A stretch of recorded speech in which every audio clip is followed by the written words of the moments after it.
The Unrest Cure by Saki. On the rack in the railway carriage immediately opposite Clovis was a solidly wrought travelling bag with a carefully written label on which was inscribed J. P. Huddle, The Warren, Tillfield, near Slowborough. Immediately below the rack sat the human embodiment of the label, a solid, sedate individual, sedately dressed, sedately conversational. Even without his conversation, which was addressed to a friend seated by his side, and touched chiefly on such topics as the backwardness of Roman hyacinths and the prevalence of measles in the rectory, one could have gauged fairly accurately the temperament and mental outlook of the travelling bag's owner. But he seemed unwilling to leave anything to the imagination of a casual observer, and his talk grew presently personal and introspective. "I don't know how it is," he told his friend. "I'm not much over 40, but I seem to have settled down into a deep groove of elderly middle age. My sister shows the same tendency. We like everything to be exactly in its accustomed place. We like things to happen exactly at their appointed times. We like everything to be usual, orderly, punctual, methodical, to a hair's breadth, to a minute. It distresses and upsets us if it is not so. For instance, to take a very trifling matter, a thrush has built its nest year after year in the catkin tree on the lawn. This year, for no obvious reasons, it is building in the ivy on the garden wall. We have said very little about it, but I think we both feel that the change is unnecessary and just a little irritating." "Perhaps," said the friend, "it is a different thrush." "We have suspected that," said J. P. Huddle, "and I think it gives us even more cause for annoyance. We don't feel we want to change a thrush at our time of life. And yet, as I have said, we have scarcely reached an age when these things should make themselves seriously felt." "What you want," said the friend, "is an unrest cure." "An unrest cure? I never heard of such a thing." "You've heard of rest cures for people who've broken down under the stress of too much worry and strenuous living. Well, you're suffering from overmuch repose and placidity, and you need the opposite kind of treatment."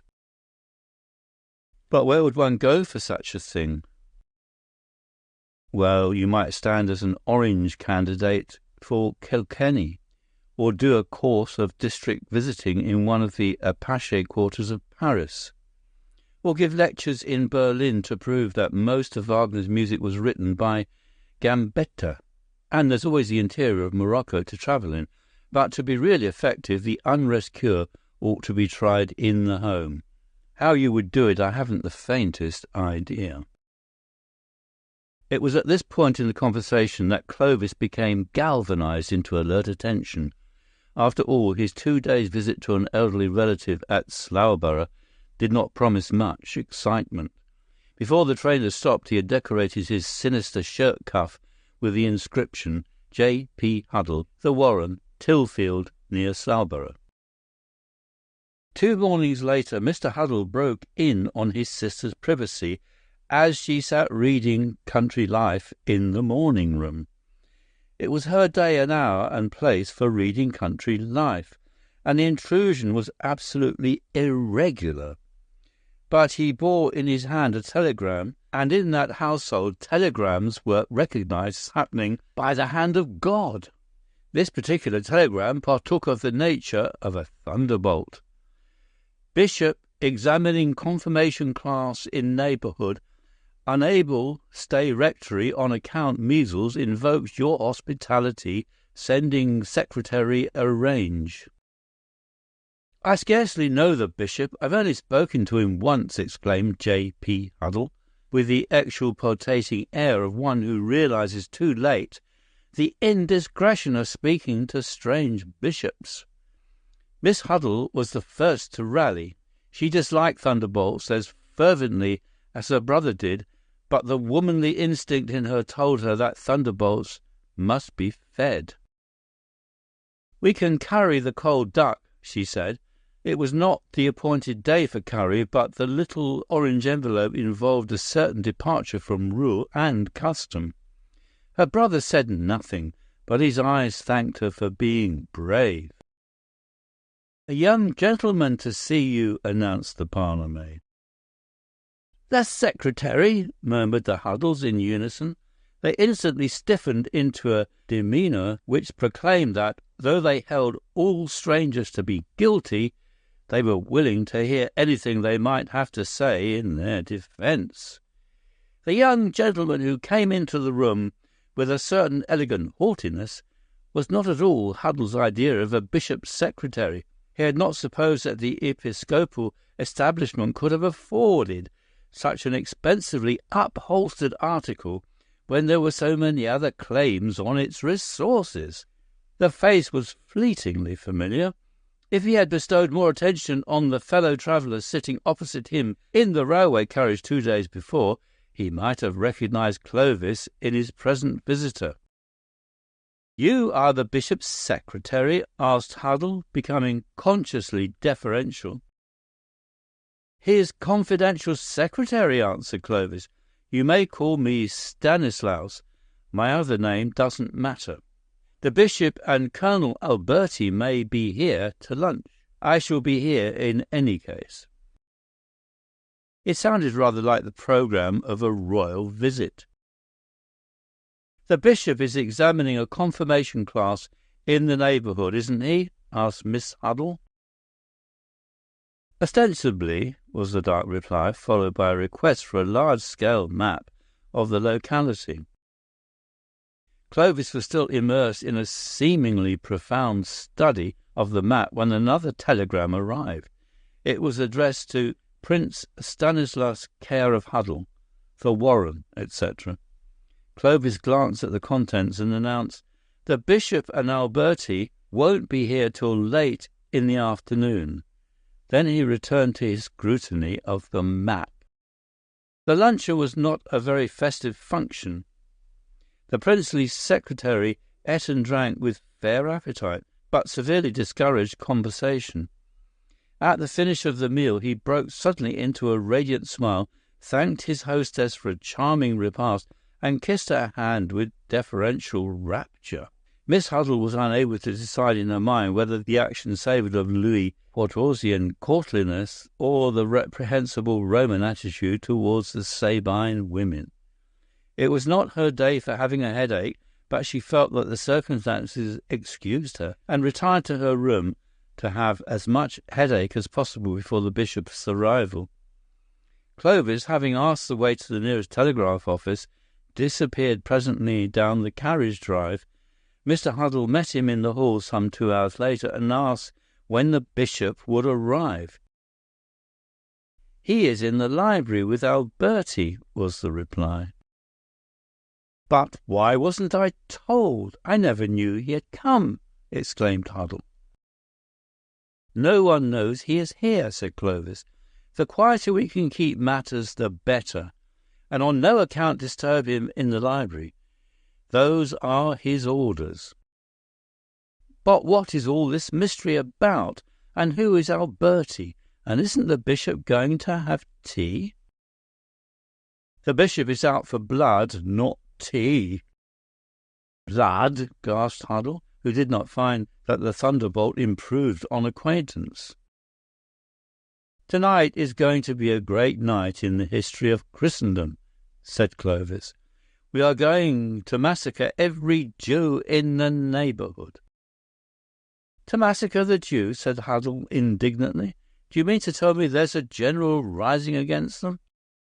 "No, it's the bishop's own idea. He's in there arranging all the details now." "But the bishop is such a tolerant, humane man." "That is precisely what will heighten the effect of his action. The sensation will be enormous." That at least Huddle could believe. "He will be hanged!" he exclaimed with conviction. "A motor is waiting to carry him to the coast where a steam yacht is in readiness." "There aren't 30 Jews in the whole neighbourhood," protested Huddle, whose brain, under the repeated shocks of the day, was operating with the uncertainty of a telegraph wire during earthquake disturbances. "We have 26 on our list," said Clovis, referring to a bundle of notes. "We shall be able to deal with them all the more thoroughly." "Do you mean to tell me that you are meditating violence against a man like Sir Leon Burberry?" stammered Huddle. "He is one of the most respected men in the country." "He's down on our list," said Clovis carelessly. "After all, we've got men we can trust to do our jobs, so we shan't have to rely on local assistance. And we've got some Boy Scouts helping us as auxiliaries." "Boy Scouts?" "Yes, when they understood there was a real killing to be done, they were even keener than the men. This thing will be a blot on the 20th century. And your house will be the blotting pad. Have you realized that half the papers of Europe and the United States will publish pictures of it? By the way, I've sent some photographs of you and your sister that I found in the library to the Matin and Divorce. I hope you don't mind. Also a sketch of the staircase. Most of the killing will probably be done on the staircase." The emotions that were surging in J.P. Huddle's brain were almost too intense to be disclosed in speech, but he managed to gasp out, "There aren't any Jews in this house." "Not at present," said Clovis. "I shall go to the police," shouted Huddle with sudden energy. "In the shrubbery," said Clovis, "are posted 10 men who have orders to fire on anyone who leaves the house without my signal of permission. Another armed piquet is in ambush near the front gate. The Boy Scouts watch the back premises." At this moment, the cheerful hoot of a motor horn was heard from the drive. Huddle rushed to the hall door with the feeling of a man half awakened from a nightmare, and beheld Sir Leon Burberry, who had driven himself over in his car. "I got your telegram," he said. "What's up?" Telegram? It seemed to be a day of telegrams. "Come here at once. Urgent. James Huddle," was the purport of the message displayed before Huddle's bewildered eyes. "I see it all," he exclaimed suddenly in a voice shaken with agitation, and with a look of agony in the direction of the shrubbery, he hauled the astonished Burberry into the house. Tea had just been laid in the hall, but the now thoroughly panic-stricken Huddle dragged his protesting guest upstairs, and in a few minutes' time the entire household had been summoned to that region of momentary safety. Clovis alone graced the tea-table with his presence.